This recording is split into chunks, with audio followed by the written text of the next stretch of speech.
અત્યારે અમે પહોંચ્યા છીએ ધાનેરા સાચોર નેશનલ હાઈવે નંબર 168 પર અને નેશનલ હાઈવે નંબર 168 પર ભારે પાણી ભરાયા છે। જે ભારે વરસાદ બનાસકાંઠાના ધાનેરામાં વરસ્યો છે તેને લઈને ધાનેરા અત્યારે પાણી જોવા મળી રહ્યું છે। જ્યાં નજર કરો ત્યાં પાણી જોવા મળી રહ્યું છે। અત્યારે અમે આ નેશનલ હાઈવે પર છીએ। આ ધાનેરાથી સાચોર અને બાડમેરને જોડતો નેશનલ હાઈવે પર છીએ। આપ જોઈ શકો છો કે નેશનલ હાઈવે અત્યારે નદીનો પ્રવાહ ચાલતો હોય તેમ અત્યારે એવો પાણી આ નેશનલ હાઈવે પર ચાલી રહ્યા છે। નાના વાહનોને મુશ્કેલીનો સામનો અત્યારે કરવો પડી રહ્યો છે અને ભારે વરસાદ જે વરસ્યો છે તેની સીધી જ અસર આ નેશનલ હાઈવે પર પડી છે અને નેશનલ હાઈવે અત્યારે પાણી મોટી સંખ્યાની અંદર જે ટુ વ્હીલર વાહનો છે તે પણ બંધ થયા છે। આપણે ફરી દ્રશ્યો બતાવવાની કોશિશ કરી। ધાનેરા અને સાચોર ને જોડતો આ નેશનલ હાઈવે છે। આ નેશનલ હાઈવે ના હાલ જે છે તે હાલ જોવા મળી રહ્યા છે। મહત્વની વાત તો એ છે કે વાવ થરાદ જિલ્લા બાદ હવે બનાસકાંઠામાં વરસાદ બંધ થયો છે તેની અસર સીધી જનજીવન પર પડી રહી છે અને રોડ રસ્તાઓ અત્યારે પાણીમાં ગરકાવ થયા છે।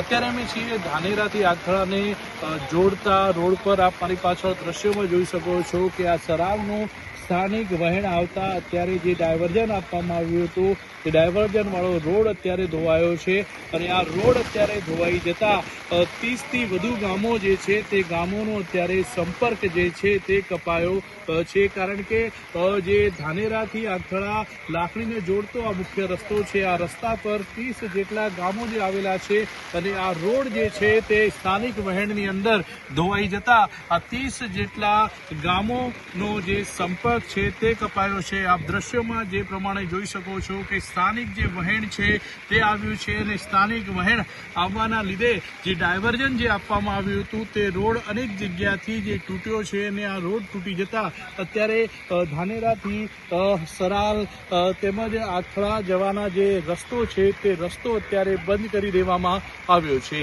કિશોર તુવર, ન્યૂઝ 18 ગુજરાતી, બનાસકાંઠા। અત્યારે અમે પહોંચ્યા છીએ ધાનેરા સાચોર નેશનલ હાઈવે નંબર 168 પર અને નેશનલ હાઈવે નંબર 168 પર ભારે પાણી ભરાયા છે। જે ભારે વરસાદ બનાસકાંઠાના ધાનેરામાં વરસ્યો છે તેને લઈને ધાનેરા અત્યારે પાણી જોવા મળી રહ્યું છે। જ્યાં નજર કરો ત્યાં પાણી જોવા મળી રહ્યું છે। અત્યારે અમે આ નેશનલ હાઈવે પર છીએ। આ ધાનેરાથી સાચોર અને બાડમેરને જોડતો નેશનલ હાઈવે પર છીએ।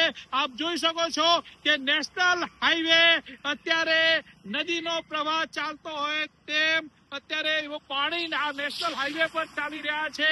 નાના વાહનોને મુશ્કેલીનો સામનો અત્યારે કરવો પડી રહ્યો છે અને ભારે વરસાદ જે વરસ્યો છે તેની સીધી જ અસર આ નેશનલ હાઈવે પર પડી છે અને નેશનલ હાઈવે અત્યારે પાણી મોટી સંખ્યાની અંદર જે ટુ વ્હીલર વાહનો છે તે પણ બંધ થયા છે। આપણે ફરી દ્રશ્યો બતાવવાની કોશિશ કરી। ધાનેરા અને સાચોર ને જોડતો આ નેશનલ હાઈવે છે। આ નેશનલ હાઈવે ના હાલ જે છે તે હાલ જોવા મળી રહ્યા છે।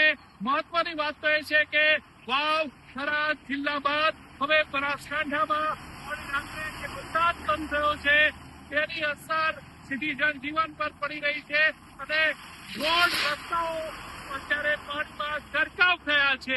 અત્યારે અમે છીએ ધાનેરાથી આખડાને જોડતા રોડ પર આપ મારી પાછળ દ્રશ્યોમાં જોઈ શકો છો કે આ સરાવનું સ્થાનિક વહેણ આવતા અત્યારે જે ડાયવર્ઝન આપવામાં આવ્યું હતું તે ડાયવર્ઝન વાળો રોડ અત્યારે ધોવાયો છે અને આ રોડ અત્યારે ધોવાઈ જતા 30 થી વધુ ગામો જે છે તે ગામોનો અત્યારે સંપર્ક જે છે તે કપાયો છે। કારણ કે જે ધાનેરાથી આખડા લાખણીને જોડતો આ મુખ્ય રસ્તો છે આ રસ્તા પર 30 જેટલા ગામો જે આવેલા છે અને આ રોડ જે છે તે સ્થાનિક વહેણની અંદર ધોવાઈ જતા આ 30 જેટલા ગામોનો જે સંપર્ક છે તે કપાયો છે। આપ દ્રશ્યોમાં જે પ્રમાણે જોઈ શકો છો કે સ્થાનિક જે વહેણ છે તે આવ્યું છે અને સ્થાનિક વહેણ આવવાના લીધે જે ડાયવર્ઝન જે આપવામાં આવ્યું હતું તે રોડ અનેક જગ્યાથી જે તૂટ્યો છે અને આ રોડ તૂટી જતા અત્યારે ધાનેરાથી સરાલ તેમજ આથળા જવાના જે રસ્તો છે તે રસ્તો અત્યારે બંધ કરી દેવામાં આવ્યો છે.